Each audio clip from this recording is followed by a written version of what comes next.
வணக்கம். அகமதாபாத்தில் விபத்துக்குள்ளாகி 270க்கும் மேற்பட்ட உயிர்களை பலி வாங்கிய போயிங் 787 விமானத்தை பற்றி இந்த வீடியோவில் நம்ம சுருக்கமாக பார்க்க இருக்கின்றோம்.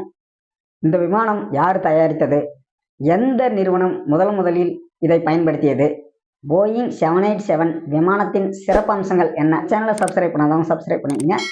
வாங்க வீடியோக்குள்ளே போகலாம். போயிங் 787 விமானத்தை வடிவமைத்த நாடு, கண்டுபிடித்த நாடு அப்படின்னு பார்த்தீங்கன்னா அமெரிக்காவை சார்ந்த போயிங் என்ற நிறுவனம் முதலில் இந்த விமானத்தை கண்டுபிடிக்கிறாங்க. போயிங் 787 விமானத்தை கண்டுபிடித்தது தான் அமெரிக்காவை ஒழிய அந்த விமானத்தை முதலாக பயன்படுத்தலை.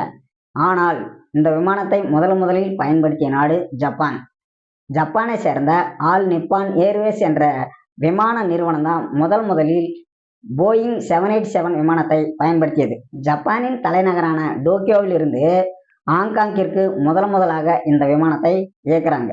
போயிங் 787 விமானம் 2 இன்ஜின்களை கொண்டது. ஒன்று பழுதாயிட்டா இன்னொன்று யூஸ் பண்ணிக்கலாம், இல்லை ஒன்றுக்கு ரெஸ்ட் கொடுத்துட்டு இன்னொன்று இயக்கலாம். 2 இன்ஜின்கள் இருந்தும் இந்த விமானம் விபத்துக்குள்ளாகி இருக்கிறது. அப்படி என்றால் இதற்கு என்ன காரணம் அப்படின்ட்டு கருப்பு பெட்டி கிடைச்ச பின்னாடி தான் நமக்கு உண்மை தெரிய வரும். அலுமினியம் 20%, கலப்பு உலோகம் 50%, டைட்டானியம் 15%, எஃகு 10%, இப்படி பல உலோகங்களின் தொகுப்பு தான் இந்த விமானம்.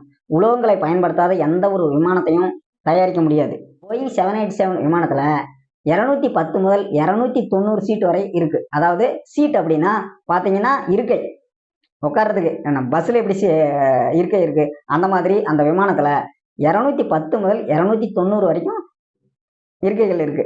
இந்த விமானத்தின் இன்னொரு சிறப்பம்சம் என்ன அப்படின்னு கேட்டிங்கன்னா, மற்ற விமானங்களை விட குறைவான எரிபொருளை எடுத்துக்கொள்ளக்கூடியது.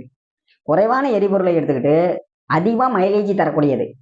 இது வரைக்கும் 11 விமானங்களை அமெரிக்காவை சேர்ந்த போயிங் நிறுவனம் தயாரிச்சிருக்கு. இந்த விமானத்தில் மற்ற விமானங்களை விட ஜன்னல் கதவுகள் பெருசாக இருக்கும்.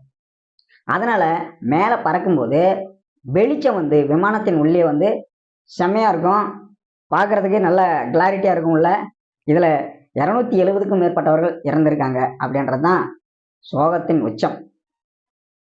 இது பலியின் எண்ணிக்கை அதிகரிக்கக்கூடும் அப்படின்னு சொல்கிறாங்க. கருப்பு பெட்டி கிடைச்ச பின்னாடி தான் அதுக்கான உண்மை தெரிய வரும். விபத்து நடக்காமல் இருப்பதற்கு நம்ம என்னெல்லாம் செய்யணும் அப்படின்றத உங்களுக்கு பட்டதை கமெண்ட்டில் பதிவு பண்ணுங்கள். நன்றி, வணக்கம்.